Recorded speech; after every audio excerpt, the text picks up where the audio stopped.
வணக்கம். நான் உங்கள் ஆட்சி, அன்பான ஆட்சி கமலம் பேசுகிறேன். மீண்டும் வணக்கம். ஒரு காலத்தில் இந்த கதை ஒரு கற்பனை தான் என்று நினைத்துக் கொள்ளுங்கள். பலர் இந்த கதை நான் படித்து ரொம்பவும் அதிகமான காலமாகிவிட்டது, வருஷமாகிவிட்டது. இதை மறந்திருப்பார்கள்.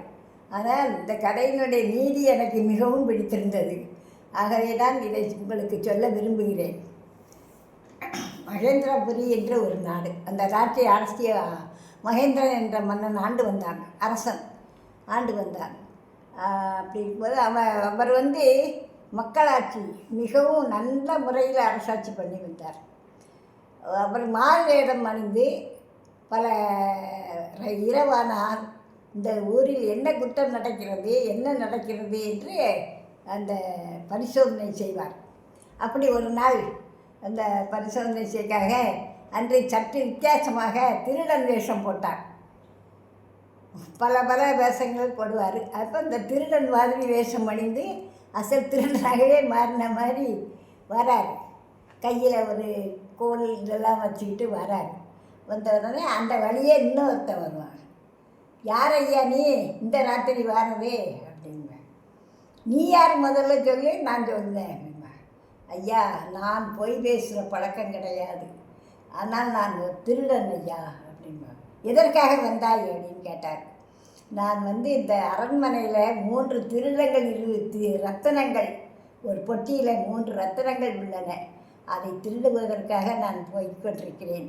அதில் பல விஷயங்கள் சேகரித்து வைத்திருக்கிறேன். எந்த காலத்தில் வந்தது, அவருக்கு அந்த இது எவ்வளவு பெரும் அப்படின்னெல்லாம் நான் யோசனை பண்ணி தான் வந்திருக்கேன் அப்படின்னு. அட என்ன ஒத்துமை பாரு, நானும் அதே தான், அதுக்காகத்தான் நானும் வந்திருக்கிறேன் என்று அரசரும் சொல்கிறார். உன்னை எப்படி நம்புவது, நீ திருடனா பலே திருடன் ஐயா, பலே திருடன் அப்படின்னு. அப்படின்னா நான் உன் கூட சேர்ந்து கொள்ளலாமா? சாதாரணமா. அப்படின்னா சரி, இந்த ரத்தினங்களை களவாடுவது எப்படி என்று உனக்கு ஏதாவது ஒரு உளவு தெரியுமா?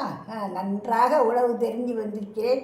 ஒரு என்ன தேவையோ அதையே கொண்டு வந்திருக்கிறேன் அப்படின்னு ராஜா சொல்வார். எங்கே இருந்தால் ராஜா இருந்தால் ராஜாவுடைய ஒரு அடையாள மோதிரம், இதுவும் இந்த ஒரு இது கண்ணக்கோலையும் தருகிறேன்.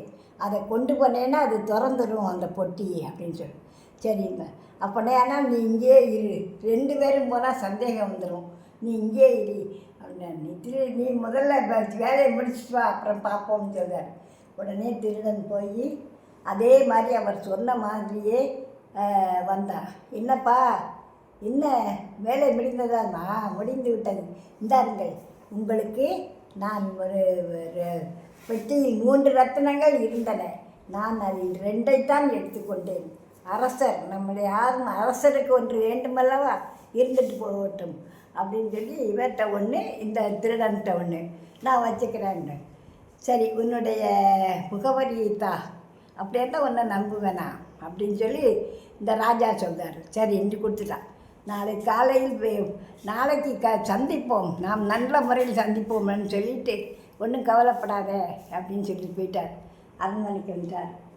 அரண்மனைக்கு வந்த உடனே மறுநாள் சபை கூடி விட்டதும் எல்லாரையும் கூப்பிட்டாரு. இப்போ அதுக்குள்ளே அரச சபையில் பரபரப்பு.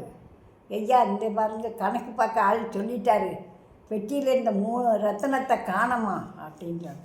அப்படியா அப்படின்னு சொல்லி பக்கத்தில் இருந்த மந்திரியை, பிரதம மந்திரியை கூப்பிட்டு, மந்திரி நீ போய் அந்த சரி பார்த்துட்டு வா, அப்போ என்ன பாச்சு என்ன போச்சுன்னு சொல்லி பார்த்துட்டு வான்னு சொல்லி போடுறார். மந்திரி போனார். பெட்டியில் ஒரு ரத்தனம் இருக்குது. இவர் அதை தூக்கி வச்சுக்கிட்டு என்ன செய்தார், மடிக்குள்ளே வச்சுக்கிட்டார். இந்த இதை தெரியவா போகுது, களவு போச்சுன்னு சொல்லிடுவோம்ட்டார். களவு போச்சுன்னு சொல்லிட்டார். வந்த உடனே, அரசே 2 ரத்தினங்களால் இருக்கிறது, 2ன்னு சொல்லலை, ரத்தினங்கள் பெட்டியில் இருந்த பூராவையும் காணோம் அப்படின்னு சொல்லு. என்னது காணமா அப்படின்னு சொல்லு ராஜா. சரி பார்ப்போம், இதை விசாரிப்போம், மந்திரி உட்காரி, இதுக்கு பரபரப்பு இப்போ வேண்டாம் அப்படின்னு சொல்லிட்டு உள்ளே போய் ஒரு ஆளை, நம்பகமான ஆளை கூப்பிட்டு அந்த திருடனுடைய முகவரியை கொடுத்து கூட்டிகிட்டு வர சொன்னார். கூட்டிகிட்டு ஒரு ஆள் ஒன்றை கூப்பிட்டாரு அப்படின்னு சொல்லி வந்துட்டான். வந்தோடனே அரச சபைக்கு வந்து பயந்துட்டான். பயப்படாமல் வா அப்படிங்கிறார் அரசர். வந்த உடனே என்ன நடந்தது ராத்திரி அப்படின்னு. ஐயா அப்படி மாதிரி என்ன ஒரு திருடன் ஏமாற்றி என்னை கூட்டிகிட்டு போய் இப்படி கொடுத்துட்டான். நான் 1 வச்சுருக்கேன், 2 தான் எடுத்தேன் அப்படின்னு சொல்லுவான். உடனே அரசர் பார்த்தாரு, மந்திரியை பார்த்தாரு. மந்திரி திருன்னு முடித்தான். அவன் தானே எடுத்துகிட்ருக்கான் அப்படின்னோடனே அந்தால சொன்ன மந்திரி, உடனே நீ உன்னுடைய ஆசனத்தை விட்டு எழுந்துரு அப்படின்னு. என்னன்னு போ உள்ளே போ. அது அந்த அந்த திருடனை கூப்பிட்டு நீ இந்த ஆசனத்துக்கு வா அப்படின்னு உட்காந்துட்டார்.